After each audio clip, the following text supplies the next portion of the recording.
प्रकार के कोशिका होता है। एक होता है आपका जंतु कोशिका, एक होता है आपका पादप कोशिका। भगवान जब कोशिका बना रहे थे तो देखिए ये आपका हो गया कोशिका, ये क्या हो गया कोशिका। अब कोशिका के अंदर ये बहुत सारे अंग हो गए। आइए कोशिका को ढकने के लिए एक ढक्कन लगा दिए बाहर से, इसको क्या बोलते हैं बाहर वाले को? इसको बोलते हैं, इसको प्लाज्मा मेम्ब्रेन। हाँ प्लाज्मा मेम्ब्रेन। प्लाज्मा मेम्ब्रेन का मतलब क्या होता है? कोशिका झिल्ली। हिंदी में कहे तो कोशिका झिल्ली बोलते हैं इसको, कोशिका झिल्ली। ये कहाँ है तो देख लीजिए कहाँ, यही है आपका कोशिका झिल्ली। ये अंदर वाला ये क्या है आपका?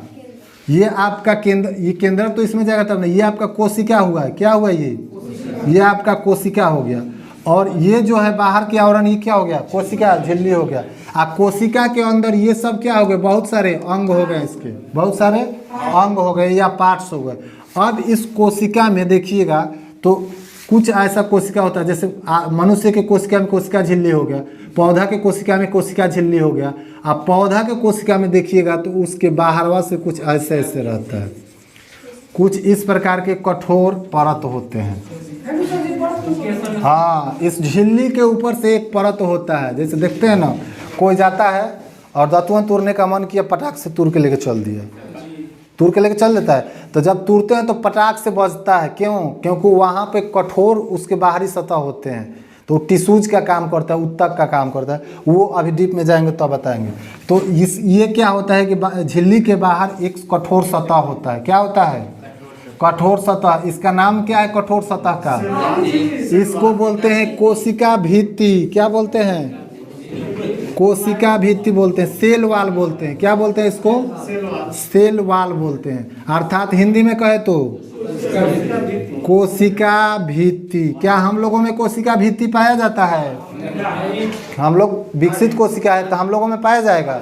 नहीं पाया जाता है। हम लोगों में केवल कोशिका झिल्ली। अब पेड़ पौधा में क्या पेड़ पौधा में कोशिका झिल्ली पाया जाएगा? पाया जाएगा? पाया जाता है पेड़ पौधा? कंफ्यूज है सब लोग अभी भी। अरे बबुआ, कोशिका झिल्ली दोनों में पाया जाता है। आदमियों में पाया जाता है, जानवरों में पाया जाता है, पेड़ों पौधा में पाया जाता है। जबकि कोशिका भित्ति केवल और केवल पौधा में पाया जाता है, जंतु में नहीं पाया जाता है। कोशिका झिल्ली किसमें किसमें? हाँ दोनों में, पेड़ पौधा और मनुष्य दोनों में। जबकि कोशिका भित्ति सिर्फ पादप कोशिकाओं में ये सेल वाल पाया जाता है, कोशिका भित्ति। कोशिका झिल्ली किसका बना होता है? किस चीज का? प्रोटीन का। जबकि कोशिका भित्ति किसका बना होता है? सेल्यूलोज का।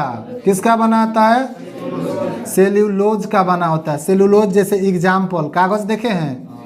कागज सेल्यूलोज का। कपड़ा देखे हैं? कपड़ा कैसा रहता है? हाँ, जो हम लोग कपड़ा पहनते हैं सूती वस्त्र, सूती वस्त्र किसका बना होता है? सेल्यूलोज का। सेल्यूलोज में जानते हैं आग बहुत धीमा पकड़ता है, इसीलिए सूती वस्त्र पहनिएगा ना तो आग उतना जल्दी नहीं पकड़ता है, वो बरकता उरकता नहीं है। लेकिन जो वो नायलॉन वगैरह होता है उसमें जल्दी पकड़ लेता है। ठीक, तो सूती वस्त्र किसका बना होता है? सेलुलोज का। कागज किसका बना होता है? सेलुलोज का। उसके बाद बहुत सारा चीज होता है जो कि सेलुलोज का बना होता है। ये सब चीज को हम लोग को पेट में पचाने की क्षमता नहीं होता है, जबकि जानवर क्या करता है? कुछ हद तक सेलुलोज को पचा जाता है। अच्छा, हम कैसे कागज आप लोग पचा जाते हैं? जानवर चमकी नहीं, कागज और कपड़ा बोल रहे हैं। खा के देखना पड़ेगा। खाए हैं कि नहीं? कहिए खाए हैं कि नहीं? कहो कागज खाए हैं कि नहीं? आप खाए हैं तो इसका मतलब कि आपको सेलुलोज पचाने की क्षमता है। तो जब सेलुलोज जब पचा गए तो इसका मतलब कि आप क्या हैं? देखिए यहाँ ध्यान दीजिए, हंसी नहीं। ये आपका कोशिका हो गया। कोशिका को ढकने के लिए एक ढक्कन की जरूरत है, उसको बोलते हैं कोशिका भित्ति। ये बना होता है किसका? प्रोटीन का। क्लोरोप्लास्ट का बोल रहा है। कहाँ ध्यान है? इस कोशिका झिल्ली किसका बना होता है? प्रोटीन का। और इस कोशिका झिल्ली से बाहर जो आपका कोशिका भित्ति होता है किसका बना होता है? सेलुलोज का। कोशिका के अंदर बहुत सारे अंग पाए जाते हैं, जैसे में ये माइटोकॉन्ड्रिया, गोल्गी, वैक्यूलस, साइटोसोम, उसके बाद endoplasm, reticulum, ribosome, lysosome, plastid. बीच में क्या पाया जाता है? न्यूक्लियस। इसको क्या बोलते हैं? इसको बोलते हैं केंद्रक। क्या बोलते हैं? केंद्रक बोला जाता है। अब देखिए यहाँ पर जब ये सारा चीज के हम काम बता दिए तो जितने पहले के वैज्ञानिक लोग थे उन लोगों में आपस में मतभेद हो गया। किस बात का मतभेद हो गया? तो कोई बोल रहा था कि इसमें प्रमुख कौन है, मेन कौन है इसमें। कौन कह रहा था कि माइटोकॉन्ड्रिया है, ये नहीं रहेगा तो ऊर्जा नहीं बनेगा, ये नहीं रहेगा तो ऊर्जा नहीं बनेगा, तो ऊर्जा नहीं बनेगा तो आदमी रहेगा नहीं रहेगा। अब प्रोटीन बनाता है राइबोसोम, तो रहेगा नहीं प्रोटीन से। आपका लीवर जो है ये यकृत, ये प्रोटीन को क्या करता है? तोड़ करके कार्बोहाइड्रेट में चेंज करता है और ग्लूकोज में ला करके ऊर्जा दे देता है। तो माइटोकॉन्ड्रिया रहे या न रहे क्या फर्क पड़ने वाला है? निकाल कर फेंक दीजिए माइटोकॉन्ड्रिया। क्या तो कुछ वैज्ञानिक कहा कि माइटोकॉन्ड्रिया महत्वपूर्ण है, ऊर्जा देता है, नहीं रहेगा तो मनुष्य रहबे नहीं करेगा, ऊर्जा उसको कहाँ से मिलेगा? कौन बोला कि नहीं रहेगा तो अब ऊर्जा मिलेगा, क्योंकि ये राइबोसोम अपना प्रोटीन बनाता है, इस पर सटा हुआ रहता है। प्रोटीन जब बनाएगा तो प्रोटीन को क्या करता है? हमारे यकृत जो होता है सीना के नीचे और दाहिने साइड में जो होता है ये क्या होता है? यहाँ पे लीवर होता है। वो क्या करता है? प्रोटीन को तोड़ के किस में चेंज कर देता है? कार्बोहाइड्रेट में। कार्बोहाइड्रेट ग्लूकोज होता है, तो ग्लूकोज से हमको एनर्जी मिलेगा कि नहीं मिलेगा? मिलेगा। तो कुछ काट दिया इसको, बोल रहा है एगोरा कि माइटोकॉन्ड्रिया महत्वपूर्ण है, तो एगोरा कहता है ना महत्वपूर्ण नहीं है, इसको निकालिए दीजिएगा तो कोई बात नहीं है। तब कौन कह रहे गोल्गी महत्वपूर्ण है, तो ना नहीं रहेगा तो चले। सब में विवाद छोड़ गया। कौन कह रहा है कि पानी सूख रहा है ये महत्वपूर्ण है, पानी नहीं रहेगा तो हम नहीं रहेंगे। कौन कह रहा है कि ये बीच में न्यूक्लियन है, ये नहीं रहेगा तो कोनो काम नहीं होगा, क्योंकि सब का मॉनिटर कौन करता है? न्यूक्लियन केंद्र करता है। तो एगो नया वैज्ञानिक आया, तो क्या बोल रहे हैं? वो तो कोशिका सिद्धांत स्लाइडिंग नया वैज्ञानिक है। एक वैज्ञानिक के नाम याद किए हैं, स्लाइडिंग। जब वैज्ञानिक सर जी पूछेंगे तो कह देंगे स्लाइडिंग। कुछ पूछेंगे तो जब पूछेंगे वैज्ञानिक के खाली नाम तो स्लाइडर स्वान, चाहे कुछ। ये देखिए कोशिका के अंदर ऐसे ऐसे करके आपको बहुत सारे ये द्रव्य पाए जाते हैं। हाँ, ये द्रव पाए जाते हैं, द्रव जिसको बोलते हैं। तो कोशिका के अंदर जो द्रव रहता है इसको क्या बोलते हैं? इसको बोलते हैं कोशिका द्रव। क्या बोलेंगे? कोशिका द्रव बोलते हैं, कोशिका द्रव। तब हाँ, ये सब पानी, यानी कि पानी है, लिक्विड है, द्रव है। द्रव मतलब पानी होता है। अब इसके अंदर ये कोशिका के अंदर है तो कोशिका द्रव। अब एक वैज्ञानिक आया और देखा कि ये कोशिका के अंदर बहुत सारा द्रव भरा हुआ है। भगवान बहुत तेज तरह होते हैं, अगर ये द्रव नहीं भरते तो जैसे आदमी इधर से उधर दौड़ता है, रनिंग करता है ना, तो ये कोशिका सब आपस में टकरा के सब मर जाता है, फूट फाट जाता है, पचक जाता है।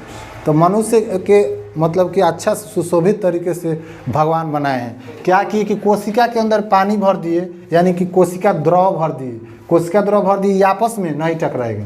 देखते हैं कौन बर्तन में, अगर मान के चलिए कि एगो कोई बड़ा सा ले लीजिए, क्या बोलते हैं उसको, बाल्टी ले लीजिए, आप बाल्टी में छोटा छोटा 4 गो गिलास डाल दीजिए, लेके दौड़िएगा तो बजेगा कि नहीं। और बाल्टिया में पानी भर दीजिए तब 4 गो गिलास डालिए, तब लेके दौड़िए, बजेगा नहीं? बजता है उतना। तो इस द्रव भर दिए भगवान की, जब इंसान दौड़ेगा तो आपस में क्या होगा? टकराएगा नहीं, बजेगा नहीं, फूटेगा नहीं, फाटेगा नहीं। उसी प्रकार से बीच में ये आपका क्या है? केंद्रक का एक अपना अलग द्रव होता है। ये इसमें इसको क्या बोलते हैं? केंद्रिका द्रव बोलते हैं। यानी अंग्रेजी में इसको क्या बोलेंगे?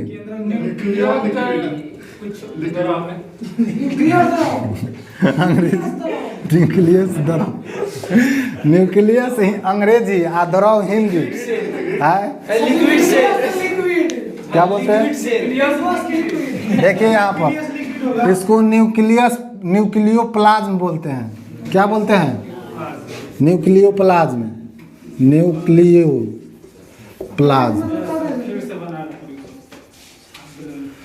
ये जो न्यूक्लियस अर्थात केंद्र में जो होता है उसको बोलते हैं केंद्रक द्रव। क्या बोलते हैं? केंद्रक द्रव, जब ये आपका केंद्र में रहेगा, न्यूक्लियस इसमें रहेगा, केंद्र में जब स्थित द्रव को क्या कहेंगे? केंद्रिका द्रव कहिए या केंद्रक द्रव कहिए, क्या कहेंगे इसको? केंद्रिका द्रव। जब केंद्र में रहेगा जो द्रव उसको क्या कहेंगे? केंद्रिका द्रव। केंद्रिका द्रव कहाँ है देख लीजिए, केंद्र में है, तो केंद्र में रहेगा तो केंद्रिका द्रव। कोशिका में जो द्रव रहेगा उसको क्या कहेंगे? कोशिकीय द्रव। क्या कहते हैं उसको? कोशिकीय द्रव। एक नया वैज्ञानिक आया और सिरिंज लगा दिया, इसमें सिरिंज लगा करके आई कोशिका के सारा पानी खींच लिया। अब पानिया जब खींच लिया तो है सब औंघा गया, इसी में मर गया, सब मर गया, लेकिन एक गोरा जिंदा रह गया। कौन? ये न्यूक्लियस। लाइसोसोम मर गया, वो भी मर गया, न्यूक्लियस एगो जिंदा रह गया। आई क्या है जिंदा रह गया? इसका कारण जानते हैं? इसका खुद का अपना, देखिए इसमें लिक्विड भरा हुआ है जिसका नाम क्या है? केंद्रिका द्रव। खींच कौन लिया? कोशिका द्रव। खींचा कौन गया था इसमें से? कोशिका द्रव। जबकि उसमें बीच में रह कौन गया? केंद्रिका द्रव। तो इसीलिए केंद्रक जिंदा रह गया, बाकी सब मर गया। तब कहा कि इसमें कौन आपका महत्वपूर्ण है? तो हई जब खींच ले रहे हैं तो हई सब मर जा रहा है, तो फिर हई बच जा रहा है। तब क्या किया कि इसमें से उपनिया को खींच के देखा, इहो औंघा गया। हाँ, बड़का सुई लगा करके इहो खत्म हो गया। तब कहा कि इहो जरूरी है, इहो जरूरी है, यानी कि कोशिकीय द्रव भी जरूरी है और केंद्रिका द्रव भी जरूरी है। तो ये दोनों जब जरूरी है, कौन कौन जरूरी है? कोशिका द्रव और केंद्रिका। हाँ, कोशिका द्रव। और दूसरा कौन जरूरी है? केंद्रिका द्रव। केंद्रिका द्रव। केंद्रिका द्रव।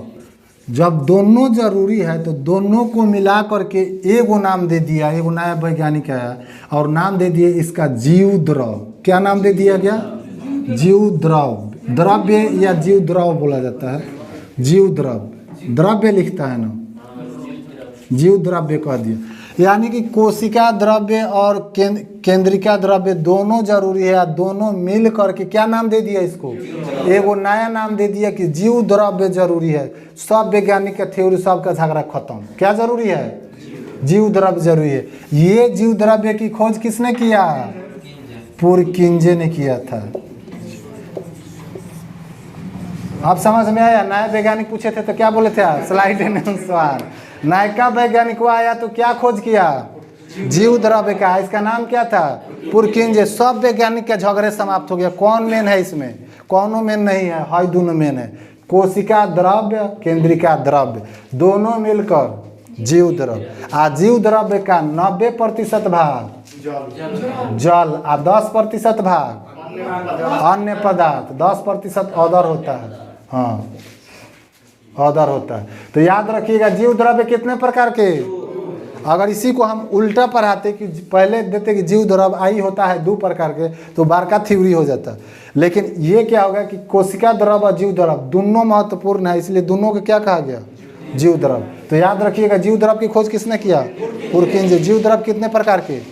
कौन कौन?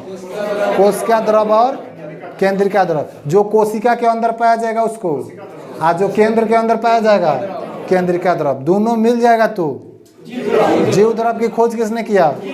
यहाँ तक कोई डाउट? आप क्वेश्चन बता दीजिएगा। कुछ कई गो एमिनो अम्ल मिल के एगो प्रोटीन बनाएगा? कई गो एमिनो अम्ल मिल के एगो प्रोटीन बनाएगा? 20 गो। हमारे शरीर में कितने प्रकार के एमिनो अम्ल की जरूरत है? कुल मिलाकर के 10। भोजन से कई गो? 10 गो। भोजन से कई गो? हाँ, तो कुल मिला के 20 को। तो हम 10 बोले हैं क्या? कुल मिला के 10 बोले हैं हम। कुल मिलाकर के 20। पिछला क्लास में सब बता दिए थे, आप लोग याद नहीं किए। कुल मिलाकर के 20। 10 गो अपने आप बॉडी में बन जाता है, जबकि 10 गो भोजन से खाते हैं। दोनों मिलकर के 20 गो हो जाता है। 20 मिलकर के कई गो प्रोटीन बनाएगा? एगो प्रोटीन। ग्लूकोज बनाएगा बकलोल कहीं के। 20 गो जब मिलेगा तो कई गो प्रोटीन? एगो बनाएगा प्रोटीन। उसी प्रकार से हम आपको बताए थे कि ये जो माइटोकॉन्ड्रिया है, इसको हवा कहाँ से आता है? फेफड़ा से। फेफड़ा को हवा की जरूरत होती है कि नहीं? कोई जरूरत नहीं है। फेफड़ा एक टंकी होता है हवा का। एक बार सांस लिए टंकी भर गया। अब यहाँ से पूरे क्या बोलते हैं उसको, नस के द्वारा पूरे शरीर में ये दौड़ाया गया है और जा करके किससे जोड़ दिया गया है, जहाँ जहाँ पूरे शरीर में कोशिका है तो पूरे शरीर में माइटोकॉन्ड्रिया है। और माइटोकॉन्ड्रिया में लेकर हवा जाएगा, कौन सा हवा, ऑक्सीजन। कौन सा हवा लेके जाता है, माइटोकॉन्ड्रिया में हवा लेकर कौन जाएगा, मान के चलिए फेफड़ा है ये, फेफड़ा हो गया। फेफड़ा में बहुत सारे ऑक्सीजन, जैसे आप सांस लीजिएगा तो नाक से इसमें तो फेफड़ा में भरेगा, O2 भरेगा, CO2 भरेगा, नाइट्रोजन भरेगा, O2 माने बहुत सारे गैसों का मिश्रण ना हम हवा में सांस लेते हैं। जब सांस लेंगे फेफड़ा में जाएगा तो यहाँ से ये फेफड़ा से बहुत सारे हमारे नस जो होते हैं पूरे शरीर में इधर उधर फैले हुए रहते हैं। जहाँ जहाँ आपका माइटोकॉन्ड्रिया वहाँ वहाँ फेफड़ा से जुड़ा हुआ है। फेफड़ा से जब जाएगा ये कहाँ पे, माइटोकॉन्ड्रिया। जब यहाँ से हवा जाएगा तो ये देखिए फेफड़ा बहुत तेज तरफ है, यहाँ से हवा माइटोकॉन्ड्रिया का जब ज़रूरत होता है तो ये मांगता है किससे, फेफड़ा से, तुम्हारे पास हवा है, तो ये बोलता है हाँ बहुत सारा हवा है। तो ये क्या करता है कि ऑक्सीजन को यहाँ से दे देता है, किसको दे देता है, ऑक्सीजन को। अब बाकी सब कहता है बकलोल तू लोग कहाँ गया फेफड़ावा में है नहीं, तो वो बोला कि ये ऑक्सीजन के साथ दोस्ती में सब आदमी मिल के आ गए। तो ठीक है ऑक्सीजन को रख लेता है, बाकी सब कहता है फिर से भाग जा बाहर। आई सब सांस जब छोड़िएगा तो ये सब कहाँ चला जाता है, बाहर भाग जाता है। आई ऑक्सीजन कहाँ चलाएगा, माइटोकॉन्ड्रिया में। कहाँ चलाएगा, जहाँ जहाँ आपका माइटोकॉन्ड्रिया रहेगा वहाँ वहाँ ऑक्सीजन चला गया।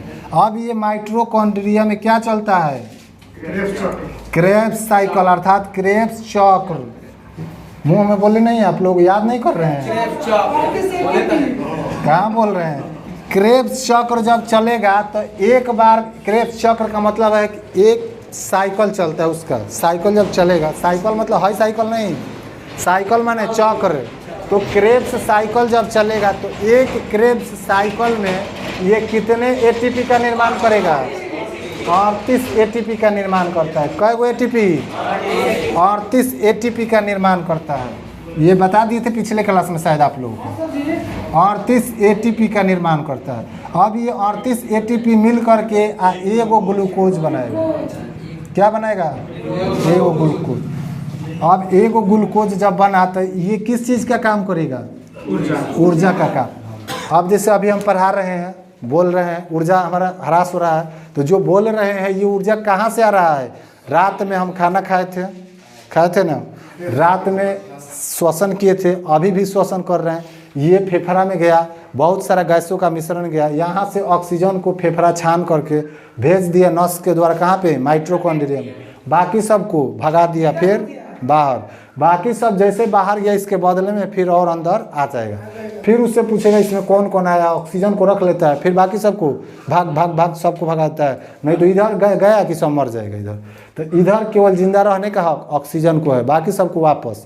और फेफड़ा एक टंकी है, इसको हवा की कोई ज़रूरत नहीं होता है। हवा की ज़रूरत किसको है, माइटोकॉन्ड्रिया को। आई किसके अंदर रहता है, कोशिका के अंदर। तो कोशिका का श्वसन अंग किसको कहेंगे, कोशिका का श्वसन अंग माइटोकॉन्ड्रिया। कोशिका का श्वसन अंग माइटोकॉन्ड्रिया। कोशिका में ऊर्जा का निर्माण कौन करेगा, माइटोकॉन्ड्रिया। ऊर्जा का निर्माण कौन करेगा, इस ऊर्जा को अगर मान के चलिए निर्माण कर दिया तो ऊर्जा को कहाँ ले जाना है। अगर हम बोल रहे हैं, कोई दौड़ता है ज़्यादा, उसके पैरों में ज़्यादा ऊर्जा चाहिए, कोई बोलता है ज़्यादा, उसको दिमाग में ज़्यादा ऊर्जा चाहिए, ऊपर चाहिए।